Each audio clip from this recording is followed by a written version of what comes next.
नमस्कार, मैं ज्योति निषाद और आप देख रहे हैं पर्यावरण पोस्ट।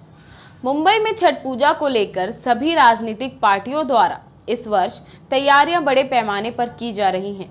इसका एक बड़ा कारण है आगामी कुछ महीनों में होने वाले बीएमसी के चुनाव।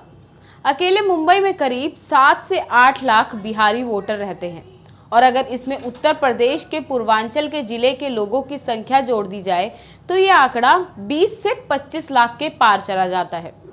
पूर्वांचल में जिन जिलों के लोग छठ पूजा मनाते हैं उनमें गाजीपुर, देवरिया, गोरखपुर, वाराणसी, मिर्जापुर, चंदौली, बांदा से सटे यूपी के बॉर्डर एरिया के लोग हैं।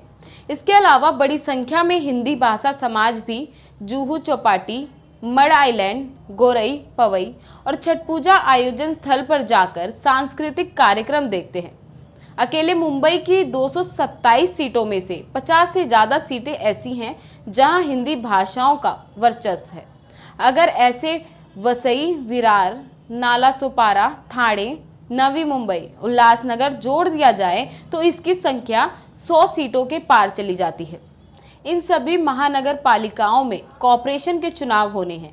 यही कारण है कि इस साल भारतीय जनता पार्टी ने छठ पूजा उत्सव को बड़े पैमाने पर मनाने का निर्णय कर लिया है। महाराष्ट्र के सांस्कृतिक मंत्री ने अब तक अपने मंत्रालय में 2 बार छठ पूजा आयोजकों के साथ बैठक की है और राज्य सरकार द्वारा जगह की तुरंत मंजूरी, छठ व्रतियों के लिए रात भर रुकने की व्यवस्था करवाना, पानी, बिजली, पुलिस प्रशासन व्यवस्था देने का आश्वासन भी दिया है।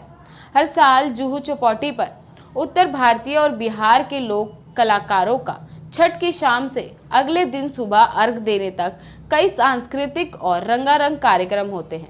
जुहू चौपाटी पर अब तक बीजेपी, कांग्रेस और समाजवादी पार्टी के कुल 3 पंडाल लगते थे, लेकिन इस साल जुहू बीच पर कुल 5 पंडाल लगेंगे, जिसमें से 3 बीजेपी के होंगे। इसके अलावा जहां जहां बीजेपी के सांसद और विधायक हैं, वहां उस इलाके में रहने वाले बिहारी और पूर्वांचल छठ व्रतियों के लिए अस्ताचल सूर्य को अर्घ देने और अगले दिन सुबह उगते सूरज को अर्घ देने के लिए विशेष व्यवस्था कराने का आदेश पार्टी हाईकमान से जारी किया है। मामला चूंकि वोट से जुड़ा हुआ है, यही कारण है कि अब तक छठ के आयोजक स्थल को लेकर कांग्रेस और एनसीपी बनाम बीजेपी की लड़ाई शुरू हो गई है। मुंबई के घाटकोपर के आचार्य अत्र मैदान में छठ पूजा आयोजित करने को लेकर बीजेपी और कांग्रेस एनसीपी नेता आमने सामने आ गए हैं।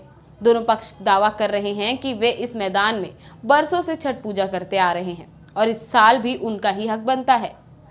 बीएमसी प्रशासन ने दोनों पार्टियों के झगड़े को देखते हुए अब तक किसी को मंजूरी नहीं दी है और ये मामला हाई कोर्ट तक पहुंच गया है। इस मैदान में कौन सी पार्टी छठ पूजा मनाएगी, इसको लेकर 25 अक्टूबर को सुनवाई होगी।